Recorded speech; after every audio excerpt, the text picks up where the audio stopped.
On today's 228th episode of The Thriller Zone, it's what I'm calling a double shot of thrill-seeking behavior from your good friend and podcast host, Dave Temple. Hello there. Now, what do I mean by that? Well, first of all, today's show is a Thursday throwback. Why do you ask? Two reasons. It's Memorial Day weekend and, well, frankly, Daddy needs to take a break. You see, Tammy and I have been, as my late mother used to say, we've been burning the candle on both ends and it's thin enough to skate on. Now, I never really fully understood that saying, but you get the idea. So yeah, the two temples are taking a break this week. The second reason, as I was reflecting upon past shows I really enjoyed, I thought, hey, I'm going to go back to last year's Memorial Day weekend show where I found Mr. Jon Katzenbach talking about his dark thriller, Jack's Boys. Then I thought, well, wait a minute. What if we were to go back 2 years? And that brought me to Matthew Quirk, the creator of The Night Agent, and where we talked about his riveting thriller, Inside Threat. So, what does it mean? Well, this means for your long Memorial Day holiday weekend, here in the States anyway, you're about to enjoy a twofer Thursday, aka thriller double shot with two giants of thriller fiction, Jon Katzenbach and Matthew Quirk. So kick back in your lawn chair, stretch out on your hammock, pull out a cool beverage or two, unless of course you're driving to see family, and enjoy two hits in one here on The Thriller Zone. Let's get into The Thriller Zone with Jon Katzenbach. Well, I think we are officially warmed up. Welcome to The Thriller Zone, Jon Katzenbach. It is so nice to have you here. It's my pleasure. Absolutely. Look at this bad boy. Yes. Jack's Boys. When I miss a day at the gym, I just grab your book and I do a couple of overhead presses and it really works me well. David, it is longer than I typically write. When you sit down, you realize you've got this story and then you get way into it and you realize, you're not there yet. So you start rowing faster, right? And I'm pretty pleased with this book, frankly. You should be. It's 608 pages of tasty goodness. Yeah, well, thank you. Thank you. Really, actually, what you're talking about is the nature of story. Yes. And one of the things that sort of, that especially in the world of thrillers, you worry about is not being complete and not being sort of psychologically attuned to every character so that when you get to the end, no one's saying, well, whatever happened to Ralph back there? Right. I really worry about these things far more than anyone should worry about them. Well, I think you make a really interesting point, and I have learned this lately, and it's a phrase that says something to the effect of trust the reader to recall a lot of that stuff. Because I was kind of like, I'm like, well, I need to remind them all along. No, David, you don't need to remind them. They give them credit. They know who's what and where. Frankly, David, most readers are smarter than I at remembering all that stuff. I think that is a testimonial to the sophistication that most thriller readers have. Yeah. About plot, story, and character, which are, the sort of the triumvirate that we're all working under. Yeah, the meat and potatoes of it. Yeah, exactly. We're going to dive into Jack's Boys, of course, but I want to do this. I want to take a little bit of a moment and talk about backstory or prologue, if you will. I mean, let's talk about you. I want to get to know you because I remember your name years ago. I have lost touch with you over the years. I remember, Jon Katzenbach. Yeah. Years ago, like the movies. And then we're going to get to this in a minute. And I'm going to mention a couple of movies. And I'm like, well, I know those movies very well. So it's so funny that I feel like I've known you for, well, one of your movies came out, the 85, a mean season. I want to say like 85, 86. Yeah, a little earlier, 82. 81 okay. Or 82. I want to know, you were a criminal court reporter at both the Miami Herald and the News. How did your work there as a reporter influence your eventual fiction writing? I always loved that particular inquiry. Okay. That because I went to newspapers because I wanted to be able to write fiction, but I didn't know anything. Oh, wow. And so I went to newspapers to learn about the world. As a journalist, every day I considered it like going to the theater, because what I would see and what I would hear would register. And in some kind of great psychological Freudian mix of things, you hear things and pull them out later, and install them into the books. The value in all of that is it's immense, because you see people in all forms of good, bad, and evil. That became the template, or the undercurrent for just about everything I've written. I so love the way you put that, because you really went to school at the paper to learn the craft that you eventually turn into a real career. Well, my wife often says that I learned everything I needed to know about psychopathology in prep school. But but the fact of the matter is, it's really those days as a newspaper reporter, and starting in New Jersey and then down in Miami. I was in Miami at the world's greatest time to be a reporter. I mean, there were just everything that was crazy and weird and wonderful happened all at once. And heck, I found a dead body once. So I mean, Wait. Stop the presses. What were you doing, and where did you find said body? I was working for the Herald. I was I had a couple of days off, so I was jogging through our neighborhood in Coral Gables, which is absolutely now it's like as fancy as you can get. Oh yeah. And I'm jogging along, David, and I look into this empty lot, and there is a body out there. So I walked over, and this was at the height of the drug wars, and the guy wearing a leather Porsche jacket, gold, chains around his neck, Rolex on his wrist, and single gunshot wound to the back of the head. I reached down, felt the carotid artery, and it was cold, and so knocked on a neighbor's door and said, "Please call the police." Now, here's the funny part about this story, right? The police showed up, and I'm waiting there by the body for them, and they come up, and the first patrol car comes up, and two guys get out, and they come over, and they say, "Yeah, it's a dead body." This is what in the prosecutor's office in Dade County they used to call felony littering at that point. And one of the cops looks down at me and says, "Did you see the Rolex?" Yeah. And I said, "Yeah." And he just shakes his head like any damn fool would have reached down there, taken the Rolex, put it in their pocket, and then called the police. Yeah. So I mean, that was what Miami was like back then. You name it, it happened in Florida. What does this say about you that you didn't lift the rollie? Well, it says that I'm a fundamentally honest guy and not quite as smart as I think I should be.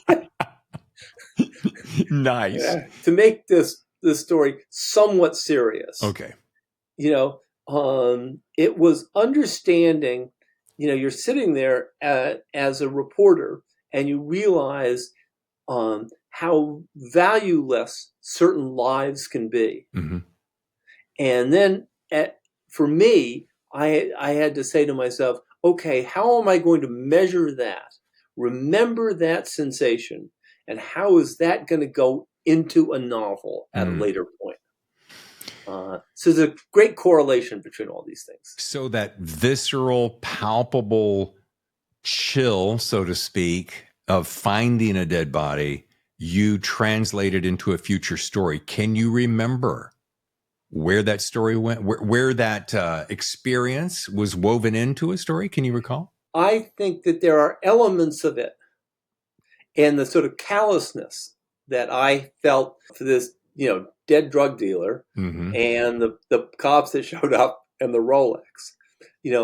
I took that sort of, this where you sort of become a psychopath in that moment. Mm-hmm. And I've installed that in some of in the characters in Jack's Boys. There are some twisted Nellies in there, that's for sure. We're going to drill down on that in just a Yes. second. But I got a two-part question, which I'm kind of famous for. How long were you at these two papers, ballparkish, and were you writing fiction on the side while covering the beat, or were you? Because I got a pretty good idea that you're working long hours, long days in a week. But did you squirrel away some time where you would, inject some of that data that you were gathering while writing, or did you just kind of go, I just need to get this job done, and then later down the road, I'll start the real writing? I'm glad you asked that. Actually, there's the old saw about every reporter's got a novel in their desk drawer. Yeah. Mine was all in my head. And there reached a point where I realized I'd been a reporter for about 11, 12, 13 years, covering all sorts of stuff. And I realized that if I didn't take the time and try to write a novel at that point, that the opportunity might slide past. So I actually I had to get a new apartment. I was with my soon-to-be wife, and we had to get a new apartment. And this guy had this wonderful old Gables apartment in a building that he was intending to tear down eventually. So he said to us, he said, "You guys can have the apartment. Is $140 a month enough?" And it was like getting a grant. I mean, a MacArthur grant, a Genius grant. Sure. I said, "Yes, we can pay that." Yeah. And so about the next day, I went into the paper and I said, "I'm going to take a leave of absence." Shortly before then, I had that sort of aha conversation with my soon-to-be wife, where she had asked me how had things gone that day at the newspaper. And I said, well, everything was okay. I got a good story or two. But, I got half dozen phone calls from the jail. Those guys always call up and say, I didn't do it. Right. And I said, and they all did. Yeah. And I said, wouldn't it be more interesting if somebody called and said, I did do it? Yeah. And that became, I went, and that became the basis for my very first novel. Which is, a reporter gets a call from a guy saying, let me explain why I killed that person. Wow. And what's the name of that one? That was in the heat of the summer. Oh, and it became filmed as The Mean Season with Kurt Russell. And Merrill Hemingway, yeah. Yeah. As long as I'm rambling on, let me give you one funny story about that. Please, ramble away. The subplot in that was Vietnam. Mm-hmm. This guy was a vet and Vietnam vet. And when it came to the film people, the producer, David Foster, called me up and said, Vietnam's been done. We got to lose Vietnam. And I, of course, said, well, we lost it once in real life. We can lose it again, I guess. But anyway, time passes and they're filming the big final scene. And they're out in the Everglades and there's these SWAT teams running around and helicopters going up overhead. And David turns to me and he goes, oh, I get it. Helicopters, SWAT teams, jungle. It's Vietnam. And I go, yeah, it's a little late now, right? But that's pretty much what I was trying to get at, right? And so there you have. I mean, that's that whole thing. But it was actually a wonderful moment. But that was my first book. Yeah, I love stories like that. And The Mean Season, if I remember correctly, because I used to have friends that lived in that part of the country when I was in college, and I think it was when the storm would roll in, it would be like those really miserable thunderstorms. And you think, oh, good, it's going to crack the heat and it's going to cool off. But what happens is it just saturated and made it worse, and it never got cooler. And so the nights were miserable. Isn't that loosely? That is absolutely the way it is. And, without being too political here, climate change has made it worse. What? Wait. Yeah. Yeah, no, my son and daughter-in-law live in Miami, and it was, the heat index was well over 100 in May. Yeah. So I mean, So there you have it. Yeah, my parents-in-law live in South Beach, and they're always talking about every time I go down, the mosquitoes for some reason love me. They eat me up like mad, and then the water downtown, the water table is rising, so downtown loves to have a little bit of flooding from time to time, and we had this running joke of, if you can't afford beachfront property, just wait a few months, years, because if you're just inside of town, you'll have it. They a couple of years ago during one of the big storms, water was washing up onto Biscayne Boulevard in downtown Miami, and there was a big shark there, just sitting in, on the road. But that's sort of typical. I mean, Florida in general. Just when you think it can't get crazier, trust me, it does. In the writing point of view, you had to be careful, because the reality in South Florida was so bizarre, that, you would try to write some of those. If you tried to write those sequences into a novel, all of the readers would go, oh, don't be ridiculous. That could never happen, but it did. And some of that was called Miami Vice. Yeah, exactly. My favorite Miami Vice story. This is a very simple one. Sure. It was, Michael Mann, the first year, they had a Ferrari, right? That Don Johnson, would drive around in. Yeah. And the first year, they didn't think the show was going to be a hit. So they got one of those kits. It was a Corvette underneath and just a Ferrari body put on top, very cheap, right? Yeah. The second year, Don Johnson goes, real Ferrari. Yeah. And so, I mean, that's Hollywood, right? Yeah.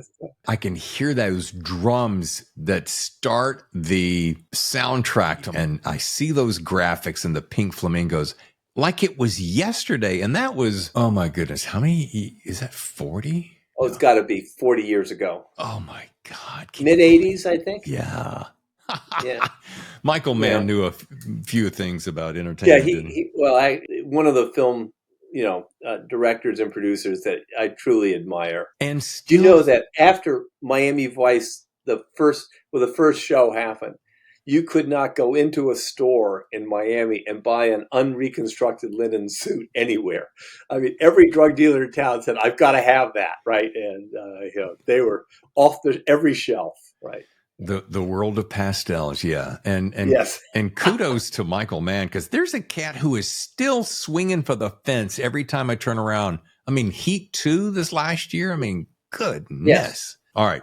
I feel like I'm drifting, but you're so engaging. For folks who don't know what lineage from which you come, sure. I want to ask what it was like growing up in the shadow of your father, as some of us know, former U.S. Attorney General Nicholas Katzenbach. I mean, I was reading about him getting caught up, and boy, talking about a guy who had history. He was like on the front row of history for decades. When you're growing up in a family like that, you're sort of not really aware of it all. Sure. Although if you look behind me, you can see the 1964 Bob Kennedy for Senate, bumper sticker that I found in my father's effects when he, I love it. There were so many interesting moments in that, and that era.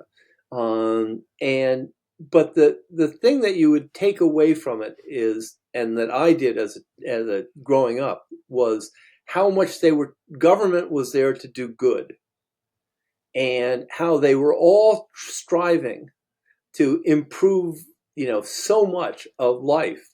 And that's, and in particular, I mean, you think of it, my father's most famous moment was, confronting George Wallace in the famous schoolhouse door. Here's the funny story about that. Uh-huh. My dad was, fit and 6'2", and Wallace was a pipsqueak and 5'7.5". And I said to him, I said, "Dad, why didn't you just grab him and, move him out of the way like that?" And my father said, "Well, what you can't see in the pictures is that there were about 4 or 5 6'5" Alabama state troopers right behind him. And, I didn't think they would like me grabbing their governor. So that made some sense, I guess. Yeah.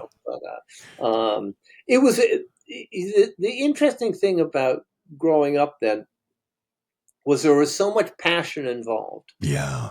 In that era, because we went from that into Vietnam, into the civil rights, movement, into so much stuff. And it was a fascinating time to be young. Just to make this all about me again. Yeah.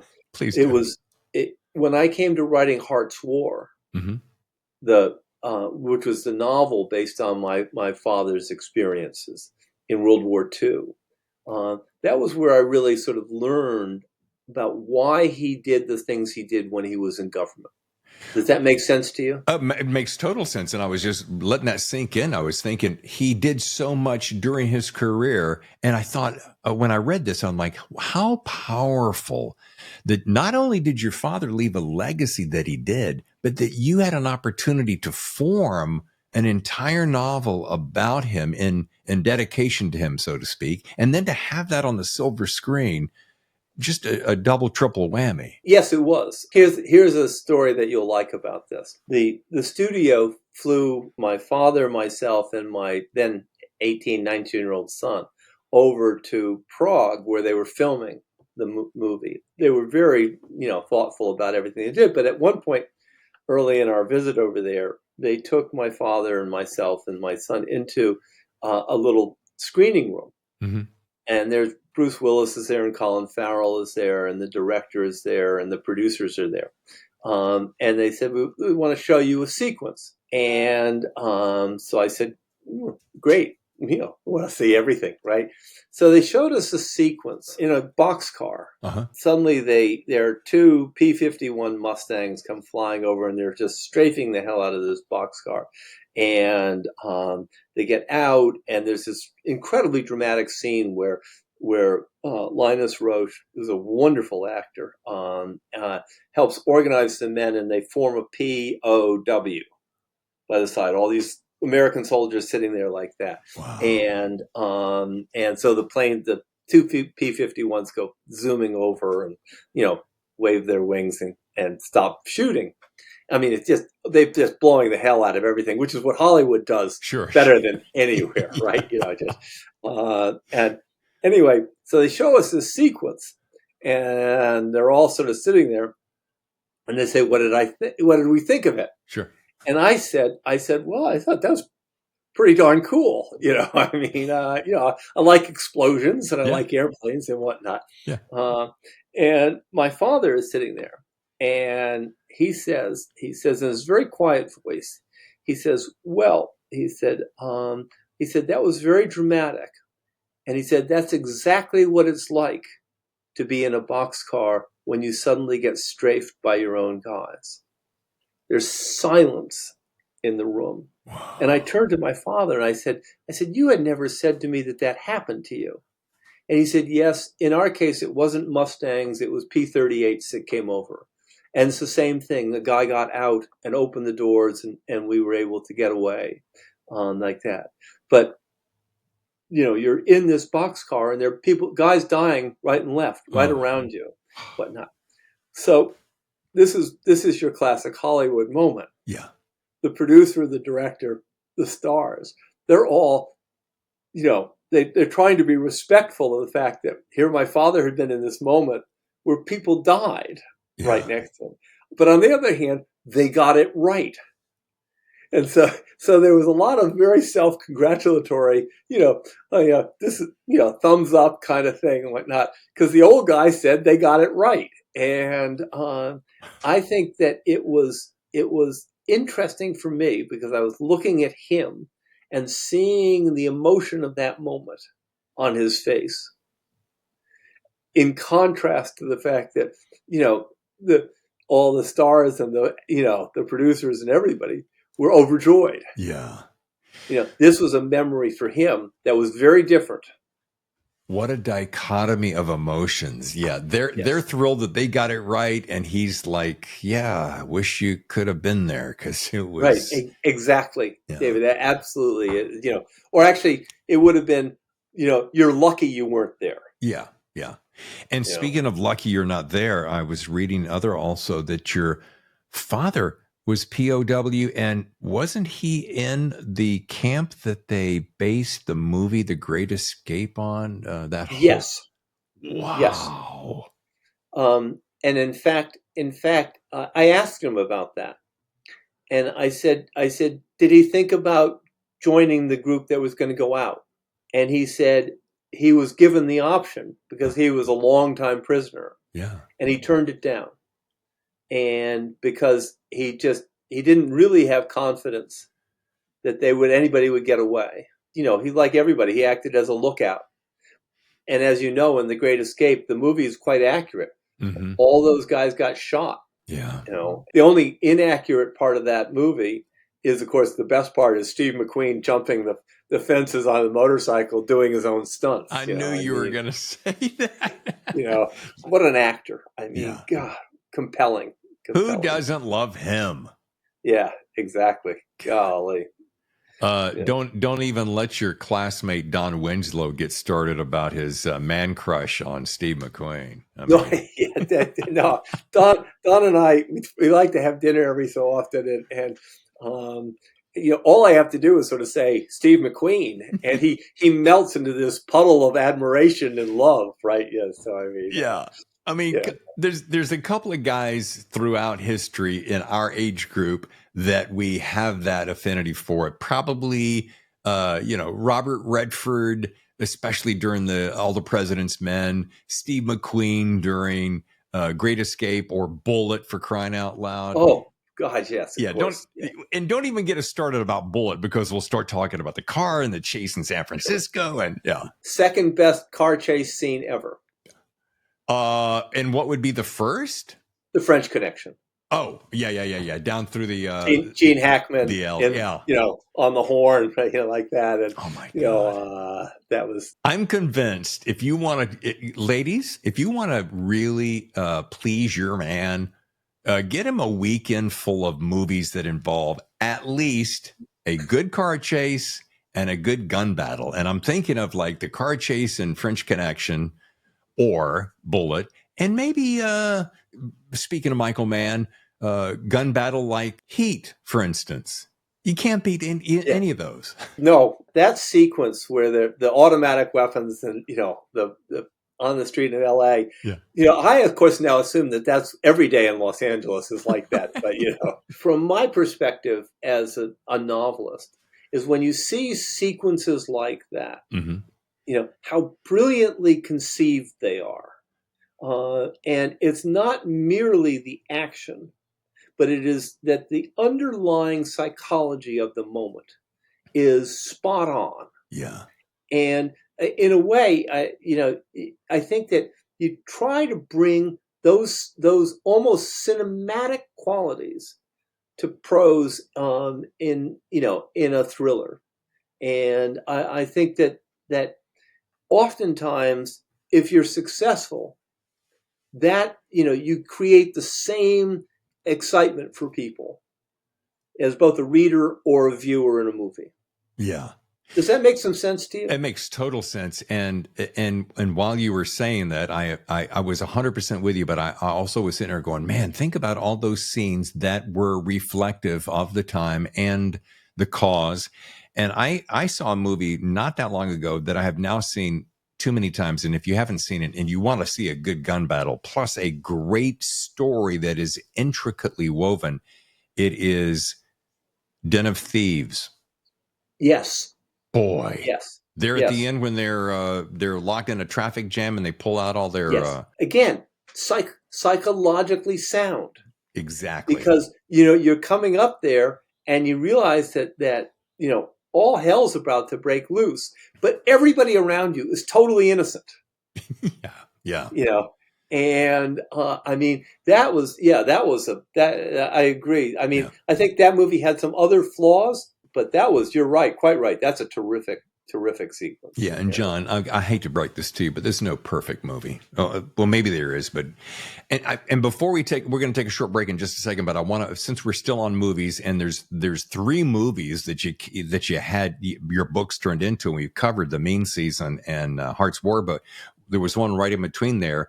There again about, I want to say mid to late 80s, Just Cause with Sean Connery and Lawrence Fishburne, which another fabulous movie. Everybody always mentions Connery and Fishburne, but it's Ed Harris. Oh God, I love him. Who plays the Blair Sullivan, the serial killer in prison. His performance, slightly over the top, but unbelievably wonderful. But you know what? I don't mind over the top from Ed Harris because that was such a wicked, cool bad guy.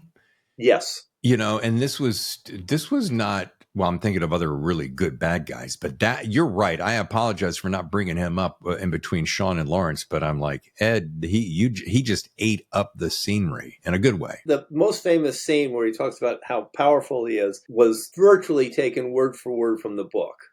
Nice. And it was one of the sequences that I was always most proud of. It underscores true evil and a bit of crazy, but also a bit of non-crazy too. In the world of thrillers, and this is true for film and writing, it is about, there is a kind of obligation to accuracy. Yeah. And not accuracy in the way that a journalist sees it, but accuracy in the way that almost that a psychologist sees it. I keep saying that, but that's the you have to hit the right emotional chords, because that's what makes a shootout work. A sense of validity, so that it's real, so it's believable. So the stakes and the premise and the meaning and the heart behind it all. It all has to, it can't just the random shoot 'em up bang bang. I don't want to offend anyone who loves John Wick, and I love me some John Wick, but by the time you got to number 4, you're just like, Jesus, really? No one in all that time managed a headshot. Right. What I mean? Yeah, I mean, there's 37 guys coming at him with automatic rifles. With other friends of mine who are writers, will laugh about automatic weapons. Yeah.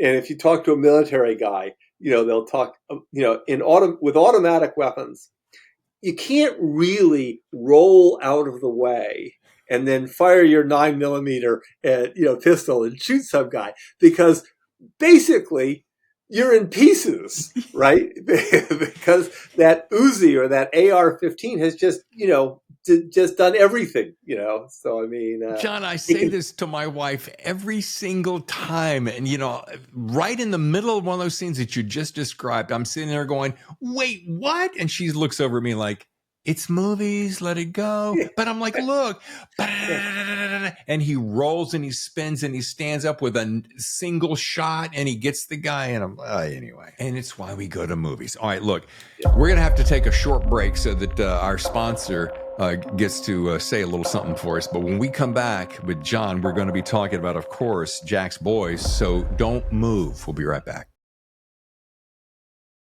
And we are back with Jon Katzenbach, and we're talking about Jack's Boys. Thank you for staying with us, and welcome back, John. Thank you. I hope this is the compliment that I think it is, because as I was reading this, and I don't generally like to compare people, because that makes me feel like I'm saying to you, "Oh, you remind me of blank," as though that person was first, and you're not your unique self. But as I was, so I'm going, all that tee up really ruined it, didn't it? But Stephen King comes to mind. I hope that's a compliment. I actually admire King a lot. I'm less fond of his horror books. Mm-hmm. But when he writes Crime and Punishment, he's very, very together on this. Think of Misery. Yeah. And I mean, the wonderful conceit in Misery is there's this guy being sort of, cut up and tortured by, Annie Wilkes. Yeah. And he's writing, and he realizes it's pretty good, and he thinks, I'm going to keep at it, right? This is good, right? Which is very much like any writer, go ahead, cut off my arm, but hey, this is good, right? So um, I think that it's funny for me. I get compared. You get compared to a lot of people in your career, Mm-hmm. and if we were doing this in Spanish and this was in Latin America, they would be talking about Gabriel Garcia Marquez and me, or Carlos Fuentes. If we were doing this in Germany, it would probably be Sebastian Fitzek, who's a wonderful writer. So I mean, I, I I like to think that in the world of thrillers that I try to stand alone. And in Jack's Boys, um, the fact of the matter is when you get right down to it, what is a thriller, a modern American thriller? You try to find a nightmare that has a certain commonality, Right. and you weave your characters into that. And in Jack's Boys, very simply, it's you think of having teenagers, and what are they doing when you're not watching? Yeah. And that was the sort of impetus for that book. This will really sound sick and twisted, Oh, which good. is my normal state. But I was when I came up with the idea of the group of serial killers, and then these teenagers that insult them. Yeah. I really literally got up, walked around the room, and was sort of going, yes, yes, yes, that works, because that's what teenagers do. Yeah, And absolutely. that's what serial killers do. Absolutely. I did mean that as a compliment, so please don't take it in any other way. And Oh, so, second of all, it is thoroughly original. So, kudos to that. And the last point is, and I was doing some research. It seems as though, I mean, you're very popular here, but you mentioned Spanish and German, for instance, and you're killing it in those markets uh, overseas. David, I wish, when I was growing up, it never occurred to me that I might want to be a cult hero, in Latin America, Uh huh. or in parts of Europe. And there are a number of other writers who have had similar experiences. And I think it comes as a surprise to all of us. I think it reflects that different cultures, certainly Germany as opposed to Argentina, as opposed to Chile, as opposed to Mexico, as opposed to England, they all have different ways of looking at books Oh, and stories, and that come out of their own cultures. But if you happen to sort of fit into what they imagine a book should be, right. you explode in these areas, and I'm very grateful. Frankly, I mean, it's immense fun. Let me say to go to a you know a, either Latin America or Europe, and contrast the way people read a thriller with the way they do here in the United States. And that was my next question is like, can you describe for me the difference between, say, rolling into a Barnes and Nobles or a Poison Pen, for instance, in the States, and doing the same thing in South America, for instance? What is, how do the reactions of the audience differ? The simplest way to put it Mm-hmm. is that in Latin America, for example, it's all about character. I think in the United States, people are drawn to plot. Mm. Does that and the way here we seem to like the interaction. This gets highly technical, I but love it. Keep going. the interaction between characters and the overarching plot that they're fit into. I mean, you mentioned Don Winslow. Mm-hmm. He's a great example of how those characters sort of blend into a plot that is rich with detail. 100%. And I think that is I find that in in Latin America. If I go to Europe, it's the attitudes are a little different. They're always seem to be interested in the richness of character. Mm. They truly want to know, why everybody does something. Let me give you a good example of that. Please do. And it's a wonderful, wonderful book, Smilla's Sense of Snow.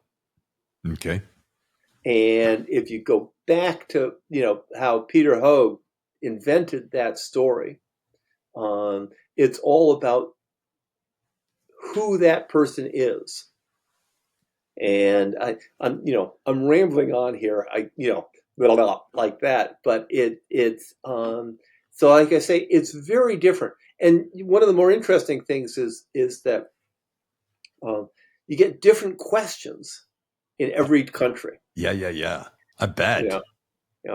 Mexico, the questions in Mexico are not going to be the same as Argentina, and they sure as heck aren't going to be the same as Germany. Oh my God, I would love to be a fly on the wall to hear the difference. Because, we get in this little groove in our head. Oh, and it's just kind of systematically the same. But to step into a different culture and go, let's look at this story and this whole scene through their eyes. Yeah. It's very, and I think that also one of the things that's extremely interesting for me as an author is to see, what age groups are attracted to a story. Right. In Latin America, for example, Jack's Boys, which is already out down there, #1 bestseller, and it was. I mean, I can't tell you the number of college age men and women who embrace that story. Wow. And then, but on some of my prior books, you go to a thing in Germany and everybody there is, 40 to 60 years old. I mean, and, there's not a young person in the audience. I mean, and don't ask me to explain why this phenomena exists. I have no idea. Jon, why does this phenomena exist? Well, let me answer that, David. But it makes sense since this deals with technology, dark web, etc. It makes sense that a younger crowd may be predisposed toward that. Plus, I mean, for instance, I'm fascinated by the dark web, so for whatever reason. And so maybe therein lies some of the equations. Some of it also may be the sensibilities, or rather the mindset of these characters in and of themselves. I mean, Well, one of the great challenges for me in writing Jack's Boys was that I had to endow, Alpha, Bravo, Charlie, Delta, and Easy with not just different crime patterns, but different personalities completely, so that they would mesh together. And when I sort of came up with them, I thought, this is great. And then I realized I had really set myself a profoundly difficult writing challenge, one that I truly embraced. It was great fun for me ultimately to do. Well, it was neat too. Like when you're mentioning Charlie, all you got to do is mention Charlie, and I know instantly kind of his mindset and his vernacular and his crime passion. And then you mention Easy, and you instantly kick into like any particular character. So I always love that. One of the things I was most fascinated with, and for some reason I really loved it, is not only the ongoing social commentary, but it's the constant film and popular song references. I just love that for some reason. Yeah. Well, I'm glad. Thank you.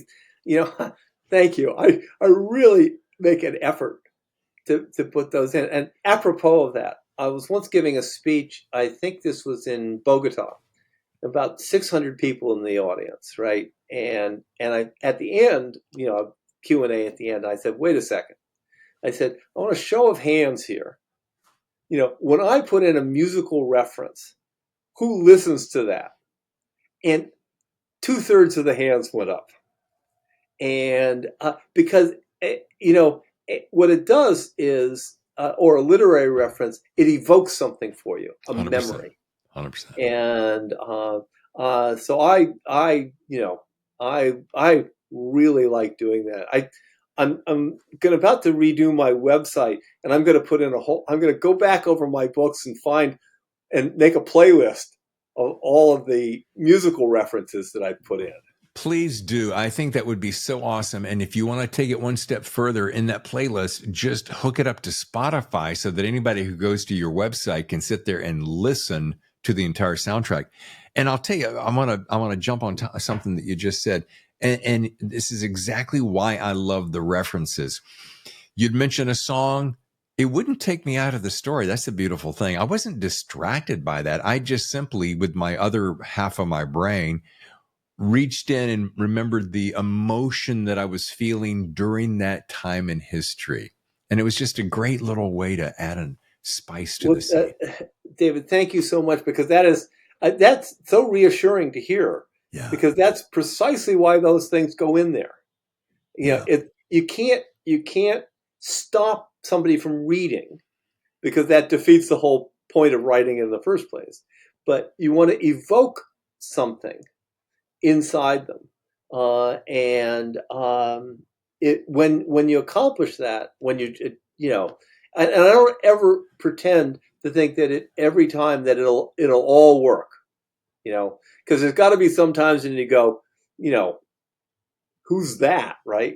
But I mean, it's go ahead. I was going to say, going back to an earlier comment that we made about trusting your audience, if I'm a reader and I'm not picking up that song, or I don't remember that film reference, that's okay. I'll just let it slide by, because I'm still so engrossed in the story, it won't distract me. However, conversely, as I just said, if all of a sudden it brings up a song, I'm like, oh man, that was high school. I remember my buds and I would sit around and listen to that song, and it gave you that emotion, but you kept going. And the same with the films. Look how you and I have been talking for about 55 minutes, and we've mentioned 3, 4, 5, 6, at least 6 or 7 films. And I bet you dollars to donuts that in that conversation, you pulled something, could have been French Connection or Bullet or whatever. And you remembered the time, you remembered the feel of that era. There's going to be some kind of a visceral clue, a cue that hits you, that you go, oh man, but you're still in the story and you're still moving along. But it's references. It's just David, I think you're 1,000% right on this.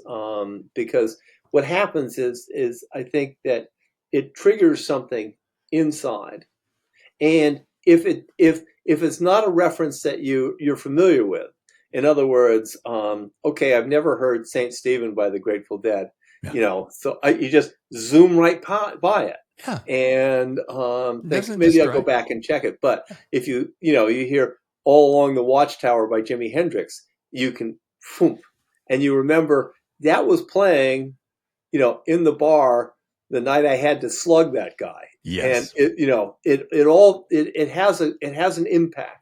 I mean, come on, think about it, John. The things that trigger memories. It's one of the best compliments I can pay you, is the fact that I can enjoy your story. I can be distracted from the everyday that we're all entangled in, but I can be reminded of these songs I haven't thought about for a while, or a movie reference I haven't thought about. And it really does make the whole experience fuller. Well, thank you. Yeah. Thank you. I mean, damn it, that's what we're trying to do. Yeah, exactly. Well, I was going to say, it's like icing on the cake.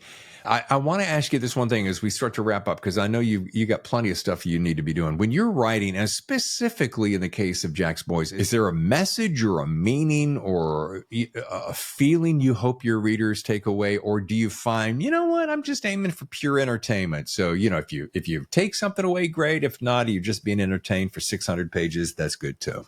Let me answer that. Difficult question. Good. The fact, the second part. Okay. If readers don't take anything away and just enjoy the story and whatnot, that's fine. I'm okay with that. Mm-hmm. But the fact of the matter is, yes, I want to make some social commentary. I want to engage people in a world that has some meaning. Mm. And if they dive into that, and that becomes, it speaks to them, I'm even happier. Yeah. So I'm okay with either. I prefer the first, but the second is definitely okay. Very, very emotionally, psychologically difficult question. You should ask that of every damn author that shows up on your show. Consider it done, sir. Yeah. All right. Well, as we start to wrap, I have a standard close that I like to finish with because so many of my listeners come to me for this. They love hearing authors like you of your stature. And they love to hear, oh, if I could hear one piece of writing advice from Jon, this is what they tune in for. If you've lasted this long in the show, I know that you're hanging out to find out this. I mean, and with your, what are we at, 15? This is 15 books now, right? It's some embarrassingly large number, but it's not like my friend Larry Block, who's got 5 zillion. But right. So I mean, Larry's been at it a long time. Yeah, we could spend a half hour on Larry. I love Lawrence Block. Totally admirable. Only piece of advice that I like to, I give many pieces of advice to writers, not the least of which is, are you capable of sitting by yourself alone in a room for a year, with the characters that you've invented? But I think the most important thing that I always say to people is, have confidence in your own story. Don't think that the way anyone else would do it is right. You're going to be happier with telling whatever story you want your way, and embrace that and stick with it. Whether you sell, 0 copies or, a zillion, you're going to be happier telling the story your own way. Of course, the other thing I always say is you should always read the first chapter of Don Winslow's Savages, because it's perfect. Oh man, I wish it was within arm reach. I have every one of his books, in case you didn't know that, Yeah. and I am with you, boy. That's all one of my all-time favorites. And that first chapter, nothing like it. Right, nothing like it. I remember the Nothing. first time I read it, and people will go look at it now and think this is ridiculous, and then I looked at it and said, "No, it's not." Yeah. David, there are so many writers that I admire. Here's the one dirty little secret that I'll add to this conversation. I very rarely now read anything in my own genre. Oh, why is I read that? my friends, Uh-huh. and the guys I really admire. Mm-hmm. But we live in such a litigious world. I just don't want something. I mean, I think there's a lot of really brilliant writing out there, Mm-hmm. and I don't want somebody else's brilliance to creep into my dark soul, and land on a page of a book. Fortunately, I get to read a whole lot of books for this show, and I get what you're saying, and I understand that, and I appreciate it. And then I think I'm going to go back to our mutual pal, Don. And then, and I heard Don said this to me once about an author that he really likes. And that author is, I rearranged my office, so I don't know where I put that book. I can see the title, Rousseau? Richard Russo. Richard Rousseau. Thank you. He goes, when I read Rousseau, I go, what am I doing? I need to just quit right now. And I want to say, every time I read Don Winslow, I go, I can't top this. David, my experience like that was when I read Jim Harrison's Legends of the Fall. Oh, yeah. And I thought, I can't do that. I mean, and Harrison, bless his heart, who passed away, he was a wonderfully lovely guy. Yeah. But I thought, to write that whole book with a whole novella without, hardly any dialogue, or it was so brilliantly done, So I almost gave up. That was when I almost said, wrap it up, get a job writing editorials at a newspaper. But Jon, let me circle back to a piece of writing advice you just gave me and my listeners. is write your own story and be happy with that and be good with that. And I think about, I'm reading a book by Rick Rubin, and his book about creativity. Rick Rubin, the music producer. I hope to get him on my podcast one day because he's just fascinating. But he said, you want to take the pressure off of yourself? You know, you get all wrapped up in querying and all this stuff. How about just saying, hey, I'm going to write this book for me. I'm going to write it so that I'm happy and I'm pleased. I'm going to treat it almost like a journal entry, which is just for me. And if at the end I'm finished with it and I feel good about it and I pass it off to somebody and they like it, great. But if not, I'm not going to put that pressure on myself. And boy, has that just released something in my brain. David, that's what really I obviously subscribe to that. Mm-hmm. I just would sort of suggest that that's just a different kind of pressure. Yeah. You know. Well, folks, if you want to learn more, visit jonkatzenbach.com. And of course, the book is Jack's Boys, and it'll come out tomorrow. Jon, this has been, I cannot express to you how thoroughly enjoyable and how honored I am that you took time to spend it with me. The honor is mine, David, and thoroughly, you know, I thoroughly enjoyed this. And frankly, you only pierced my heart with a couple of questions. You know, so I mean, you know, you made me squirm slightly. You know, I'm good at not indicating that I'm squirming. I know your secret's safe with me. Listen, just the fact that I got to, I mean, you're a legend in so many ways. And just the fact that you took time to talk to me, I'm very grateful. And your book is fun. It's good. It's unnerving. It's all the things that you want in a thriller and a mystery and a suspense. So I hope you'll come back again sometime soon. Sit down and write another book. Yeah, I mean, it's easy peasy. Only takes a year. Right? Exactly. What else have I got to do with my time, right? Yeah.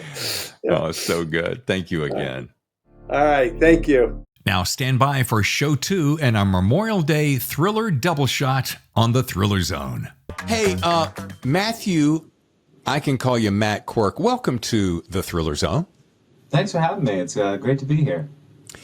Now, I like the fact that you are such a meticulous attention to detail guy. You got the TV poster behind you. You got the book placed. I mean, this is not your first rodeo, is it? It's a Potemkin village back there because I'm in a corner of the bedroom. I've like mucked up, and then I see these authors and they have these ego walls that you could die for. And I just, fortunately, I stole a poster from the premiere, and I still have an arc left. I gave the rest away, and the shoebox it's perched upon hasn't fallen over. So thank you, and I'm glad. But this is nothing. This is plaster and lighting. Yeah. Well, I want you to know that the little view that you have is very beautifully, handsomely articulated. However, if I spun the camera a little bit over, it is a disaster zone with piles of books on the floor and maybe some underwear too, but we'll keep that to ourselves. And I like to joke about the Zoom dickie, that this is just, it's better with a collar shirt, that this just cuts off here and then I'm in some Bermuda shorts or something. I'm not even believing the Bermuda shorts, to tell you the truth, man. No. Yeah. And by the way, Dickie, there's a pull from the past. Did you ever own a Dickie? People are wearing Dickies anymore. And I think it's a funny bit in the Zoom era, but I also, you know, it doesn't sound, you don't want to say, you know, I had my Dickie on the Zoom because, you know, that's the end of your career. For those of you who do not know what a Dickie is, and I had them back in high school, it's a turtleneck that's sewn to a little flap. And the flap will go here, and the other flap is on the back. So you can put it underneath a shirt, so you can look like you're wearing a turtleneck and a shirt, but you're not super hot. And they do sell a Zoom Dickie. I looked this up, and it's just a collared shirt that you can wear under a sweater, or if you get your camera right, you can only wear that part. And that's my sort of icebreaker Zoom joke, the Zoom Dickie. The Zoom Dickie. Yeah. Now, if I go down the hall a few minutes after the show and I say, "Hey, honey, can you want to see my new Zoom Dickie?" She's going to go, No. Yeah, honey, I'm on my own Zoom call. Yeah, I'm on my own Zoom. To make sure that it's very clear what you're talking about. Yeah. All right.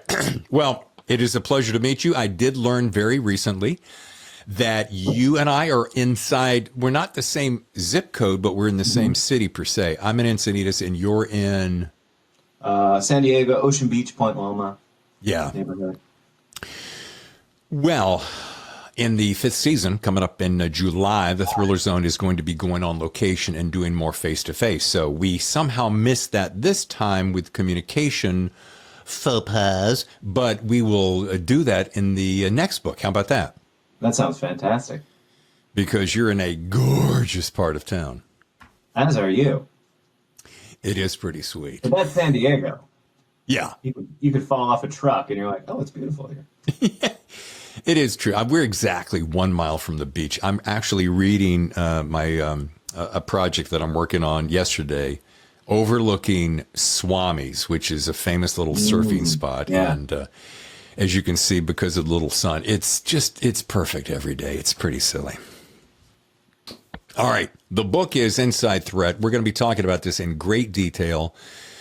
It is a riveting read, and boy, you know, I was thinking back when we were getting ready to go on the show, and I'm like, what was the first book? This is only the second book of yours that I read. The first one was Hour of the Assassin, and I ran across that, I want to say 2 or 3 years ago, and it was Nick Avero's Special Agent, Secret Service. Wow, that was one of my favorite books because that thing flew, by the way. What was your secret there? Well, the secret was that was a rewrite, and it's always funny because when I look back on it, it seems like one of these like meticulously planned, clean, lean books. Right. But I had to rewrite the whole thing in 90 days with kind of a new plot, and then I came up for air at the end because it was 90 days straight, and I never worked so hard on anything in my life. And I came up and I'm like, I've been in so deep. I just hope this is any good. And then said, oh, this is great. And then, you know, when I look back at it now, it just seems like this nice, like, concept that sort of is like, I'll say it again, like clean and lean, you know, and, right. And when you look at the actual gestation of that book, it was this crazy process of tearing out the whole plot and putting in a new one. So you never really know what goes into something and kind of what comes out at the end, or what will make a good book. Because when I was in the middle of that rewrite, I was like, oh, this is a disaster. Everything's falling apart. And then I came up and they said, this is great. And I was like, okay, great. Yeah. Isn't it funny, Matt, what we say as writers in those quiet moments to ourselves as we're crafting in the wee small hours of the morning? Thank you, Frank Sinatra. And you're just doing that work, and you could be a third, a half, you could be 3/4 of the way through and just have that little voice on your shoulder go, you know, this really kind of sucks. Oh yeah. And how you have to go, hey, wait a minute, I wasn't talking to you. Get away. I mean, it's a challenge, isn't it? Yeah, and I mean, it's a funny job where you just factor in 1 or 2 all is lost moments in each book. Not in, because that's like a screenwriting term, you know, not in the action of the book, but in your life as you write the book. There's going to be a moment where you're like, this book doesn't work. Right. I wasted 9 months. I could have missed my 10 months, you know? And it's funny to see people like Harlan Coben, who's like so incredible, so successful. And, you know, you read his interviews and he's like, oh yeah, I go through hell on each book. Or Daniel Silva, who's a master. And I was reading one of his books and he's like, I had to completely rewrite this book and I didn't know I'd get it in time. So it's a ride. I first heard it recently. Who was I on with? Bob Degoni. And Bob has written a stack of paper. And he made a comment that, oh yeah, Dave, it's nerve-wracking. I almost hate every one. I'm like, Bob, are you kidding me? And he goes, yeah, every single solitary one. And I thought, what is that about us? Have we not given ourselves permission? Do we not think we're good enough? I mean, it's a crazy mindset. Well, it's really subjective, you know? Yeah. So there's times where I'll outline a book and then give it to the editor and they're like, well, it didn't work, you know? And I'll say, well, that was the outline. So it's such an execution-dependent, subjective thing, and it's such a crazy job where I was very successful with the first book, very fortunate, and then I went to write the second book, and I assumed that they would say, like, give us an outline and we'll kind of check in and make sure everything's moving along. Like, I would have a job almost because they had a lot invested in the second book. And they're just like, we'll see you next year with a book. I hope it's good.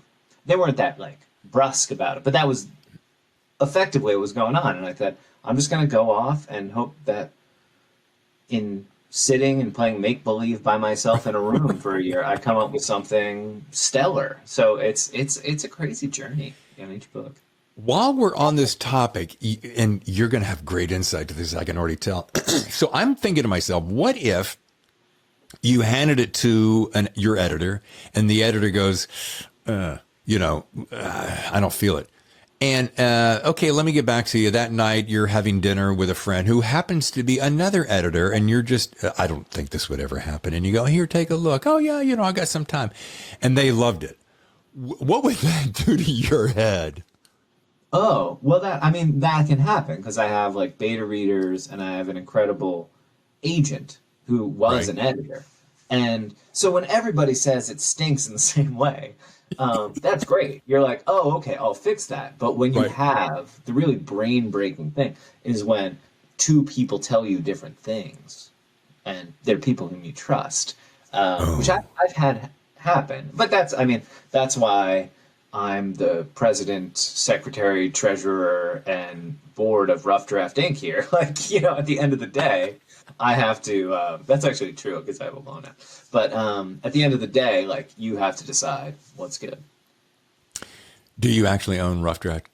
Yeah. And when I do like paperwork stuff, I have to be like a check to myself, signed by the president myself, seconded by the treasurer myself. It's hilarious. Yeah.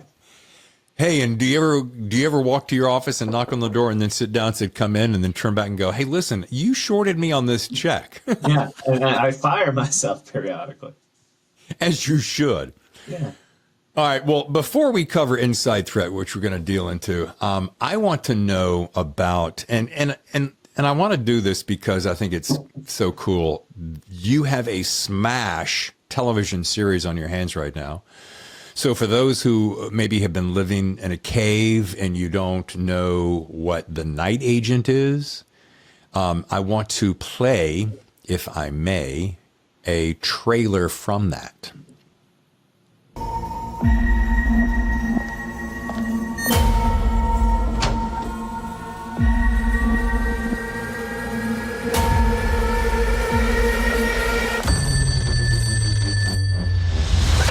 Hello?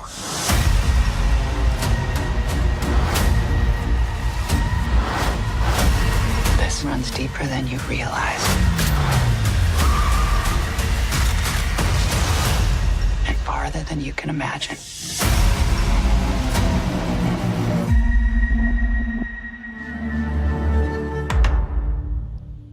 This particular show has everything. And I love the setup. Like when the guy's on the phone, here he is just toiling away. I'm down here in the basement. Oh, brother. And all of a sudden the phone rings.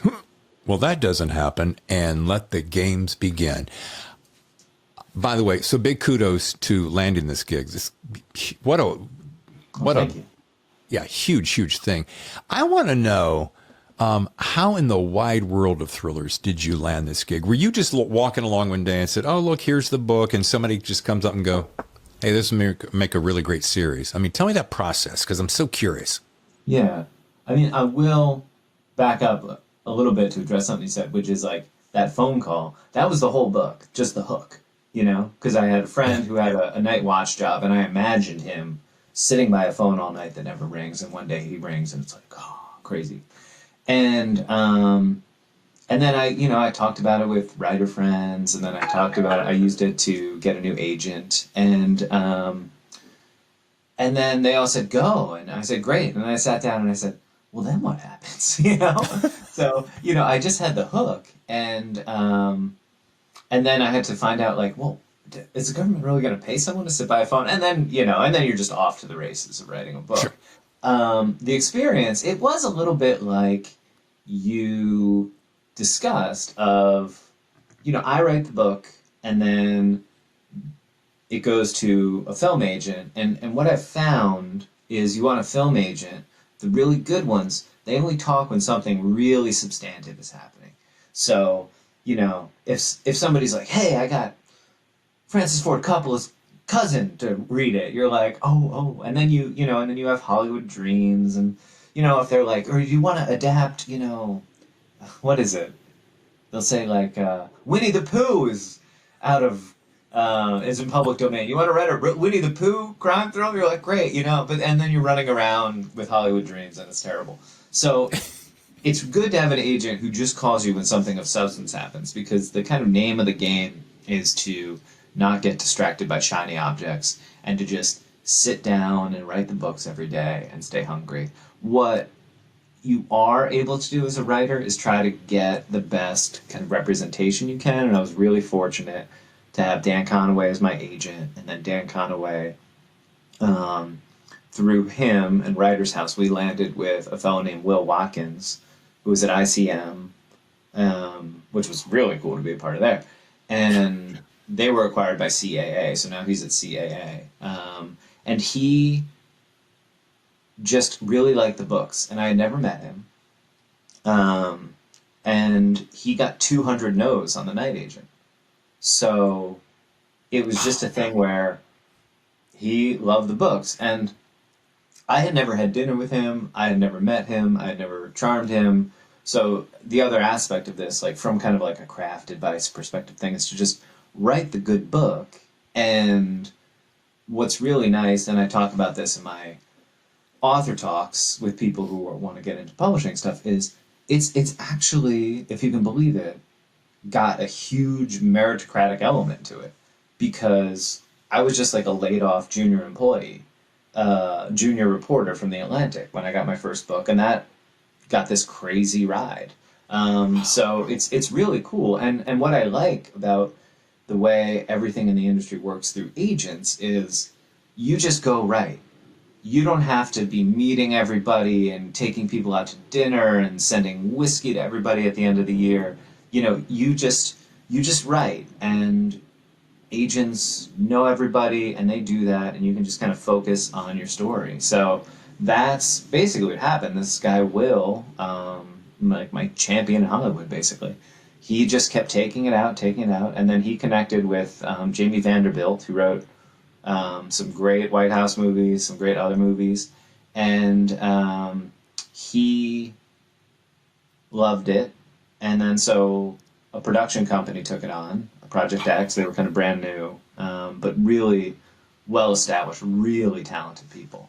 And I'd had stuff optioned before, so I was like, okay, I'm not going to get my hopes up, Right. And then they said Sean Ryan from The Shield wanted, and other great shows, wanted to take it on and maybe turn it into a show. And then I was like, okay, this seems to be like a big deal.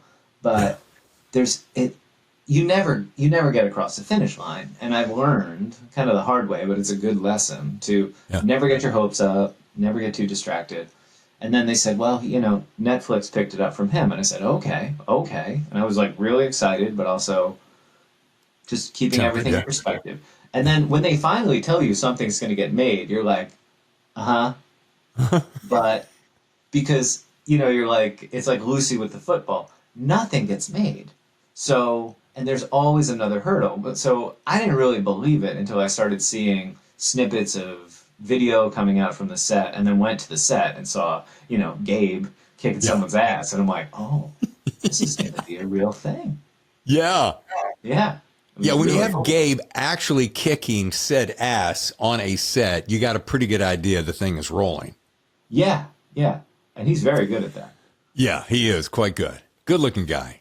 Dynamic. Here's the second part of that question is, how much involvement do you get on any kind of a daily basis? Now, I know there are some writers who go, they write it, they hand it off, and that's it. Nobody wants to see you again, or they're like, yeah, hey, just put the writer over there. Other people, like I got to see Jack Carr with that Amazon project, really kind of get in and put his hand on the terminal list. He even got a scene in the series, and, so how much involvement do you have? That's got to be cool.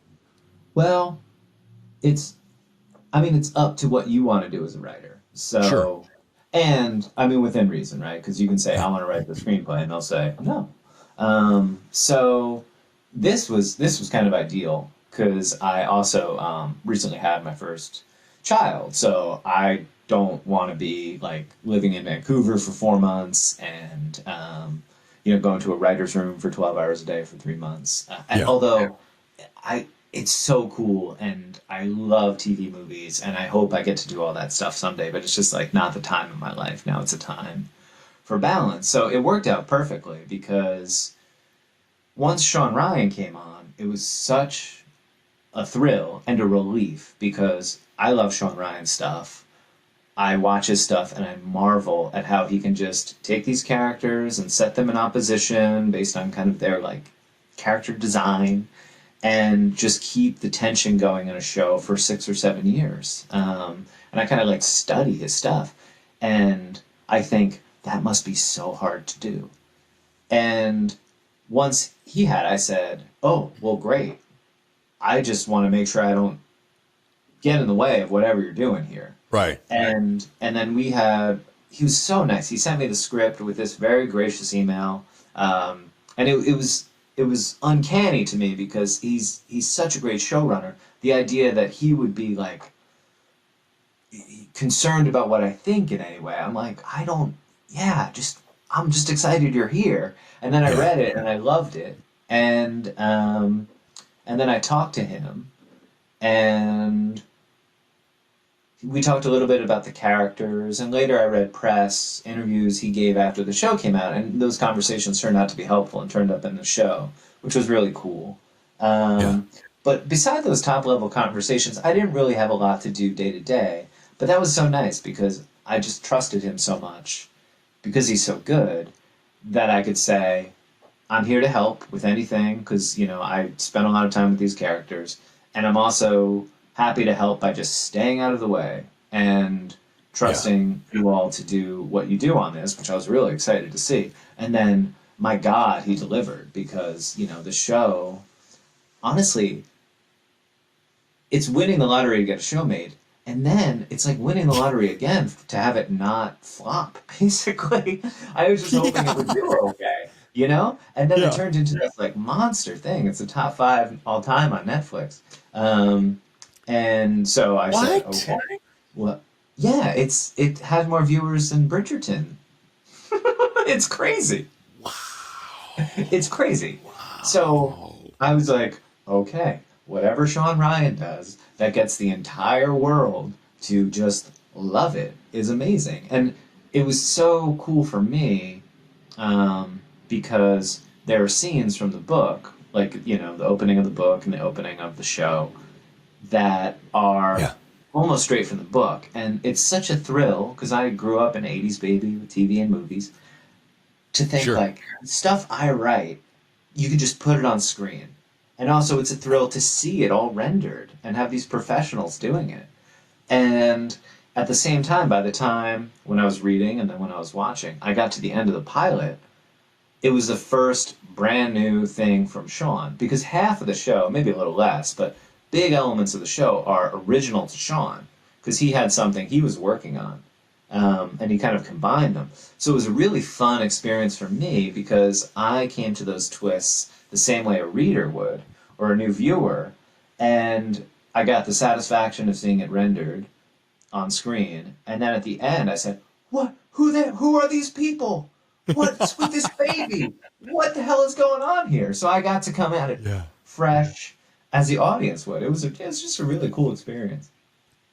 I think the single coolest thing that could possibly happen, like you just said, Matt, is to be sitting there a year, 2 years, maybe how many years ago, and you're writing this scene. You come up with the scene out of nowhere. You're hanging out in Point Loma and you have this idea. Hey, what about if phone rings, and you write it down, you get going. And perhaps years later, you get to flip on the television, and there it is. That to me is just about as good as it gets.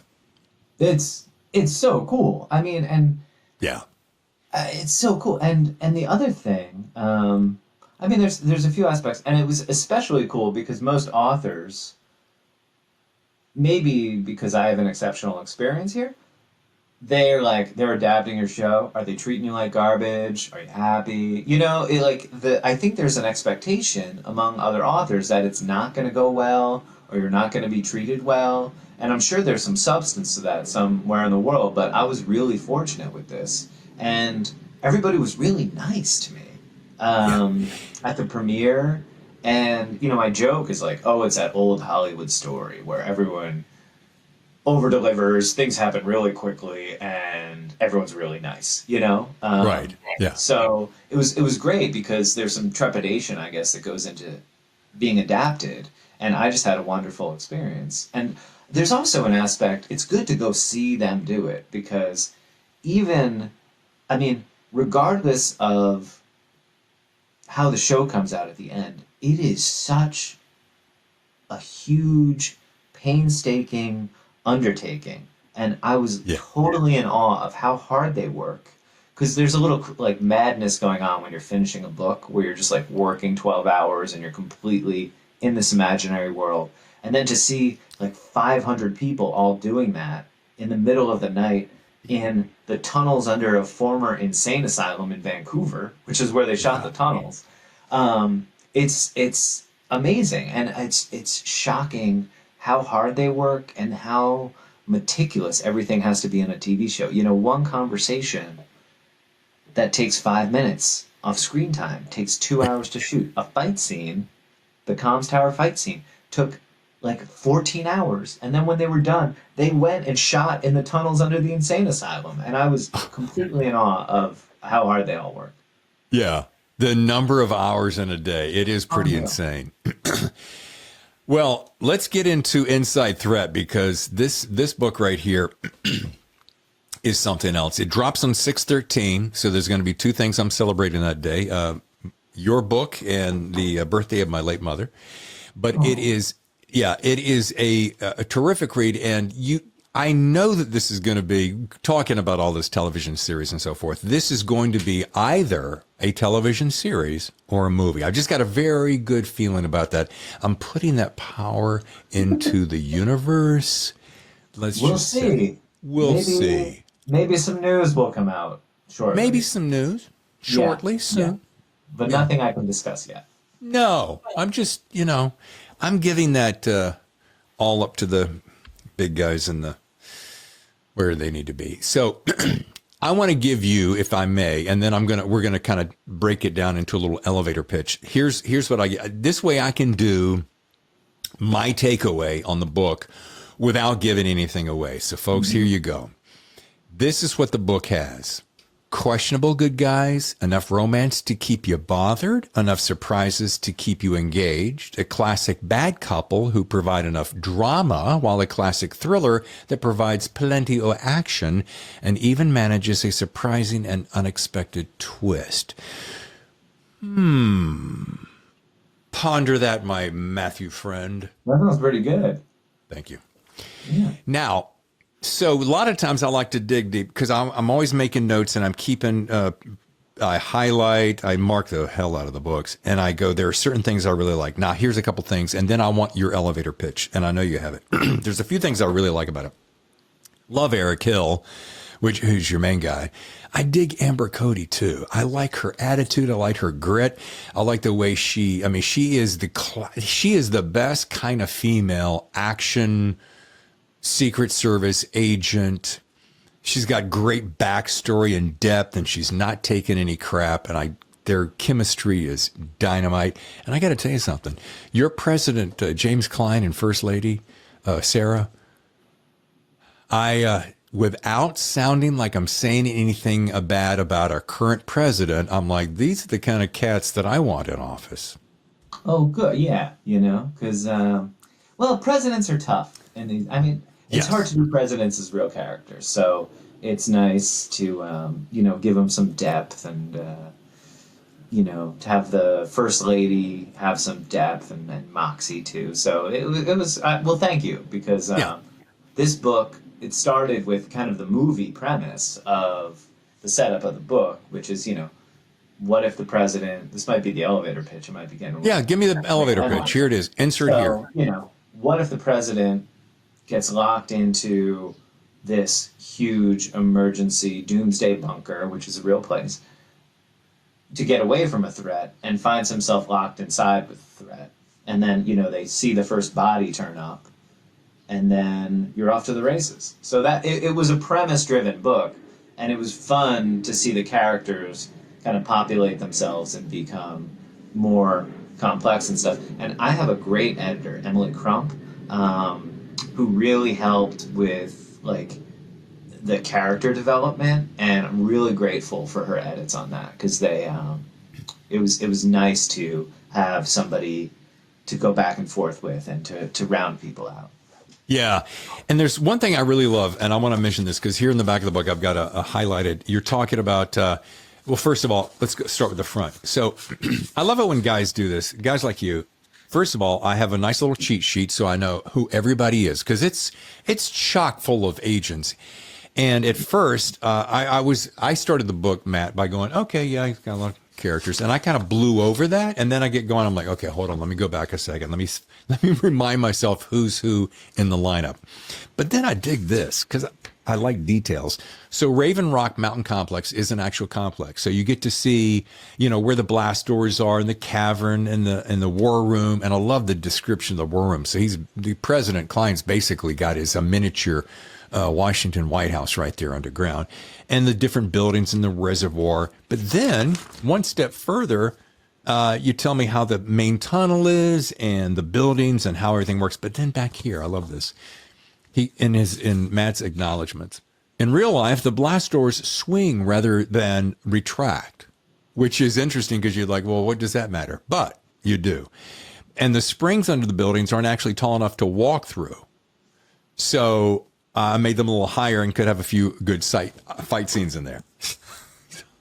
I love that kind of detail. I guess it's a humble brag, because, Daniel Silva, everything in his book is real. And if it's not real, he'll tell you, he'll be like, the lamppost is on the left-hand side of the street in the acknowledgments.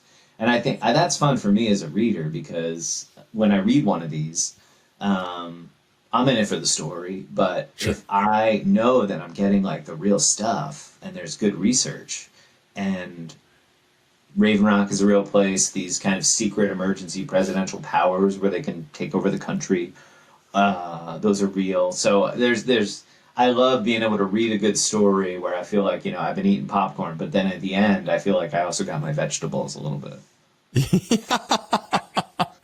We might need to revise that metaphor a little bit, but you see where I'm going. I got my popcorn and my broccoli all at the same time, so I'm feeling good. That actually sounds terrible. Yeah, when most people are putting M&Ms in their popcorn, you're putting broccoli. Sprinkles with Brussels sprouts. Well, it's good when guys like David Baldacci and Jack Carr are singing your praises. I mean, these guys who are busy writing their own books, and they only have so much time in the day, so they're tearing through your books and they're saying glorious things. So I love that. But I can't recall, Matt, who was it? And perhaps you can help me with this. Who said this? It's the best crime thriller of the season. Do you know who said that? I want to give credit where credit is due, baby. I can't remember. I got a quote from Michael Connolly, I think, on The Night Agent, where I needed a fainting couch, because he said it was one of the best books to come along in years, and he's incredible. So I really was blown away by that. I'm going to go one better for you, Matt. Our friend Michael says the story is impossible to put out of mind, revealing, relevant, and one of the best thrillers to come along in years. I mean, when you have Michael Connelly? And the thing is, with him, I didn't it wasn't something where, I had mowed his lawn growing up and I had a chick to call in. I emailed him very graciously to say, I love your books, and he wrote back, he said, send me one. And then that came through, and then I passed out because I was so blown away. You bring up a superb point, and I wonder if you'll give me just a second to talk about it. I was at Thriller Fest 2019 in New York City, and I was sitting at the feet of probably somebody like Harlan Coben, because I remember I had such a fun hoot talking to him. And right when you think as a novice writer, oh my God, I wish I could get a blurb from such and such, someone on stage, perhaps Harlan, said, hey guys, if you got a favorite author, just ask them. Sometimes you never know if they'll say yes or not, but just ask them. All I can do is say no, right? Yeah, and I mean, what's funny about authors is it's so weird because, when you go to a law firm like, I don't know, Wilmer Hale or something, you're not seeing Wilmer and Hale. No. You're seeing some guy down here, but like all these authors, with very rare exceptions, are one man, one woman bands. And also, because I didn't know authors growing up, so I always thought it was weird and they would be like on a pedestal or a different thing. But except for the very tippy top people, most of us are just like excited to hear from you. Yeah. And even the tippy top people in thriller, mystery, suspense are total sweethearts. And there's this wonderful culture of paying it forward. So it's always incredible what a good community it is. All right, two things. First of all, I do agree. I love that. And I have found the writing community to be incredibly loving and open-armed. Secondly, did you really use the phrase tippy-toppy? Did I say tippy-toppy? Yeah, you said tippy-toppy. Yeah, you said at the tippy-toppy of the... Tippy-top. Tippy-top. Okay, tippy, Yeah. but still tippy-top, not tip-top, not very top, not the pinnacle. You went tip-top.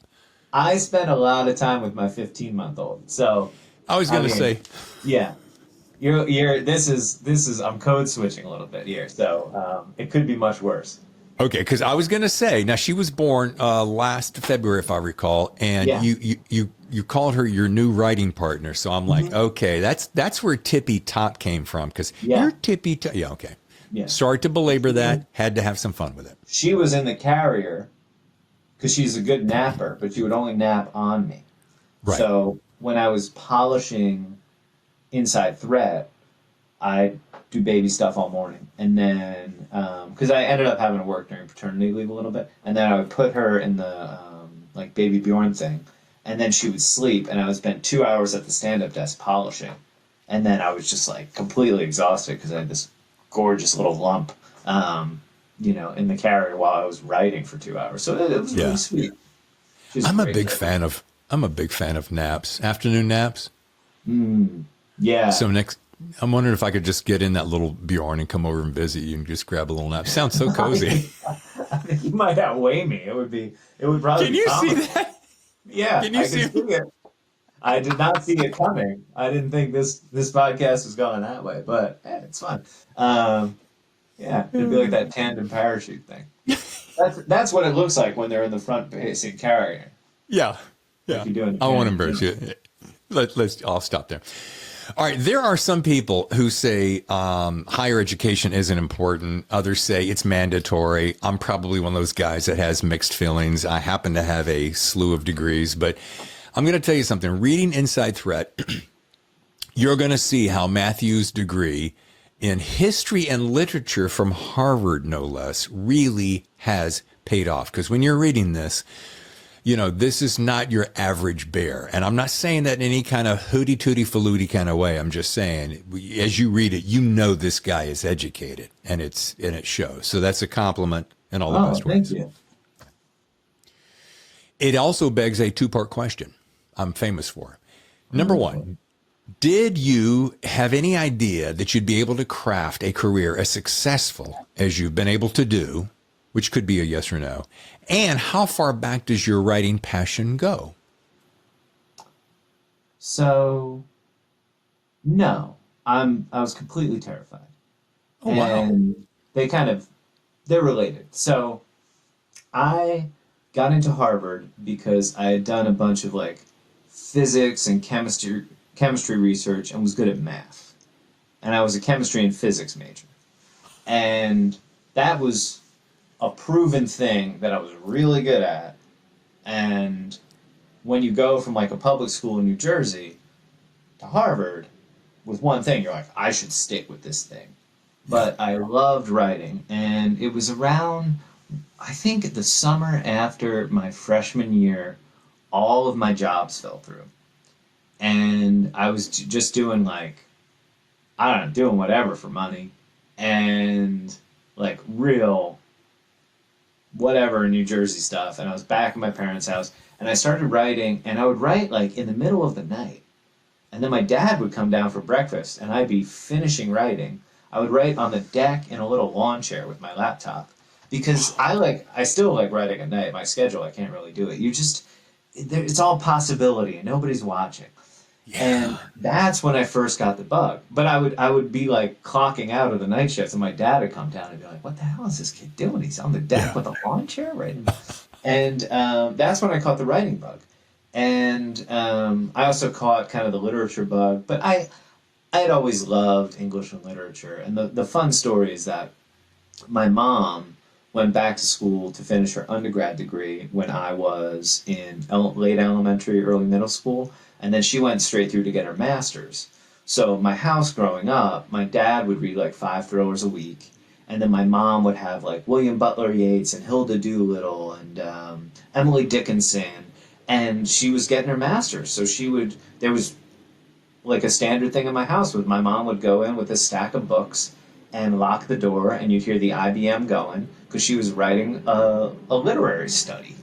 And It was like the coolest thing on earth. And she'd come out, and there was Joseph Conrad and all these translations of the Iliad. So it was just a great stew of, every kind of good story. And I grew up on that stuff, and also Michael Crichton. I have a letter I wrote to Michael Crichton when I was 9 because I just loved Jurassic Park. And so I had this nice stew, and I always had this literary stuff. And I remember in college when I wanted to switch to English, because one professor took a paper I had written in sort of a gen ed kind of course and said, "This is great." And he read it out to the class, and I was like, oh my God. But I was terrified that I would never make a living. And I switched, and then I ended up getting a job in journalism. And through that, sort of figured out that the old thriller things that I had read growing up, including like Joseph Conrad, like the nice literary bone stuff, were what I wanted to write.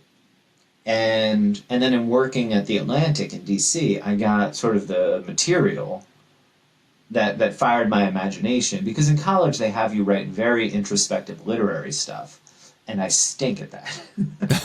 So my first goes at fiction were not great, because I was a 19-year-old kid. I thought I had come from because I went to public school, I thought I was had come from the mean streets because Harvard was such a big distinction. But it wasn't really that big a jump. Right.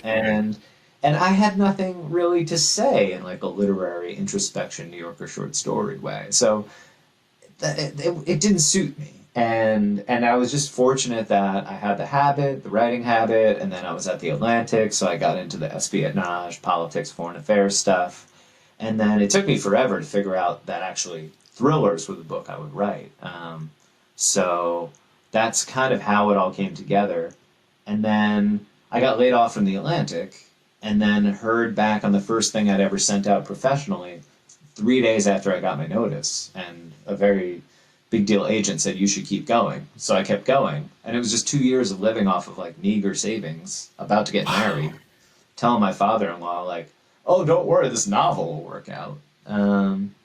And then the novel, the wedding was kind of my deadline for this writing project. And, and then a month before the wedding, we sold the 500 to Little Brown and the film rights to Fox. So it's like a white knuckle ride.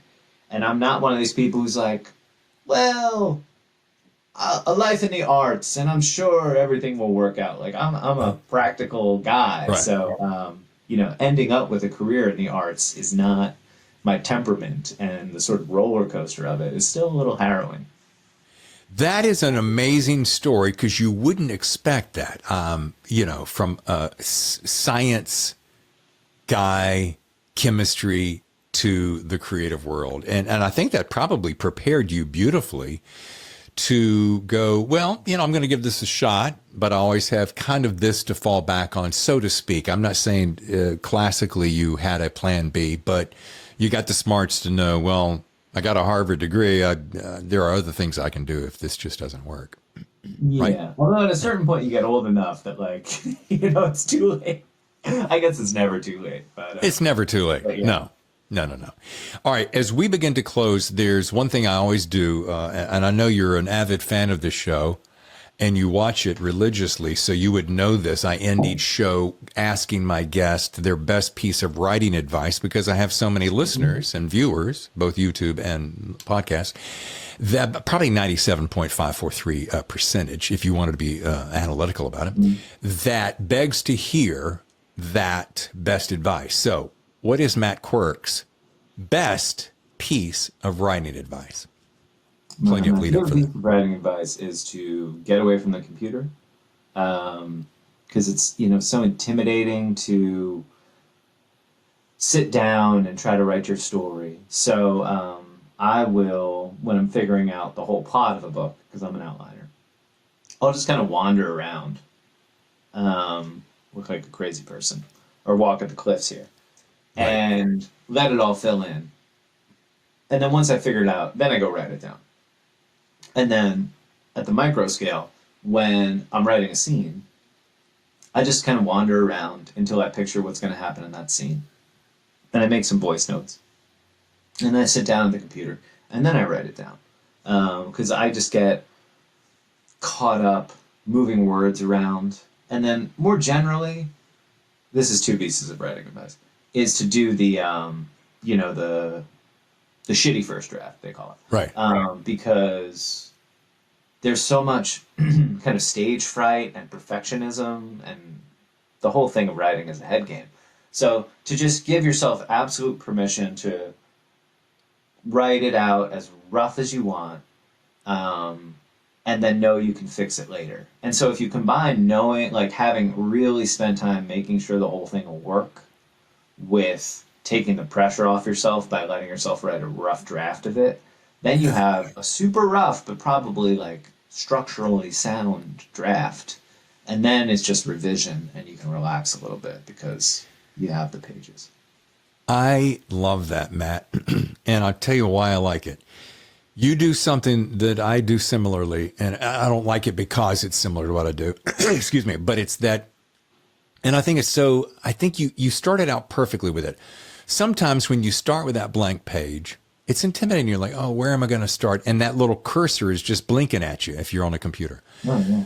And I'm with you. If I have a random idea, my favorite thing in the world is to walk, preferably along the beach, and just walk. The exercise of walking just frees you up, or driving. That's my second favorite thing to do, is you just drive, because this is taking care of one side of your brain, and you can just kind of toil on the other side.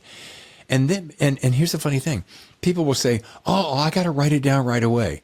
How many times, this is somewhat rhetorical, sometimes partly inquisitive, because if I have a great idea, or you have a great idea, I bet you don't forget that idea. You're like, oh, that's interesting. It sticks in your brain. It's not going anywhere. Yeah. Stephen King has some good stuff on this. Yeah. But don't you agree? Because like if I have an idea, okay. And it just locks. Now, I can't tell you what I had for lunch yesterday, but I can tell you what that idea was 12 years ago. So that walking and that introspection just allows you to kind of work out the kinks. So then when you sit down, you feel the confidence is kind of built up for you, whether you're going to write it longhand or type it. So I love that, Matt. And what I had, which was a real problem for me, coming from math and physics and chemistry, was the idea that there was a right answer. Right. And that you could do things schematically, formulaically. So in my first English papers, in my first books, I thought there was a process and a solution. And I now know that the process is like wander along and let the folds in your brain do their bizarre, sedimentary, whatever they do to ideas. And then at the end, you'll have the right answer. I was not ready for that. And so I spent a lot of years kind of struggling, thinking I could just move words around on a page. So I hear you that like the weird misto things that your brain does when you're just walking or just letting an idea gestate, that's how it works. And that's all there is to it. You just need time and you need focus, which is really hard for people to find. And when you're walking, you're not like trying to perfect it on a computer, and you're not, hopefully not dicking around on your phone. Yeah, hopefully not dicking around on your phone. Right. Yeah, just say no to dicking on the phone. What I especially like about that is that you said this, you're giving yourself permission. I don't want to belabor the point, but you're giving yourself permission to just, oh, that didn't work. Oh, that didn't work. Oh, I can see why that doesn't work. And I think that's a lot of it. Just give yourself permission to F it up a little bit. Yeah. And also, like, if you're spending a lot of time just thinking about things, you don't have 2,000 words as you were trying out whether this guy should have, been attacked by a bear when he was young or whatever. Right. And so it's easier everything's faster because you're not attached to these things you've already written and invested in. Right. And sometimes you'll write. Go ahead. Well, and the rough draft is the same way, because you'll go back and you'll reread the whole thing and you'll be like, this character doesn't work. And and this is just for me. If I had written that character and been like weeping at the beauty of all these lines I wrote with that character, and then all the polishing and my turn of phrase and then I have to go back later and just cut that character, I'm not psychologically or emotionally capable of that. But if it's like, hey, I threw that up in an afternoon and it was fine, and reading it now I realize, like, the hero doesn't need two people they're trying to save, then I can get rid of it. So that's, it has advantages coming and going, I should say. Yeah. Hold for passing plane. Yeah, that's the point. Yeah. I'm just picturing you, man. I'm just picturing you weeping over the keyboard. This is so I get emotional. I get emotional. And sometimes it's for great stuff. And the worst thing is when you write something like that and then you give it to your agent or editor, and they're like, oh, that was flat. That was really flat. And you're like, I was in tears. And it's just because and this is why it's so subjective and sometimes things don't work. You're so close to it. You're literally sharing subjectivity with these characters. You're in their mind that you've completely lost perspective.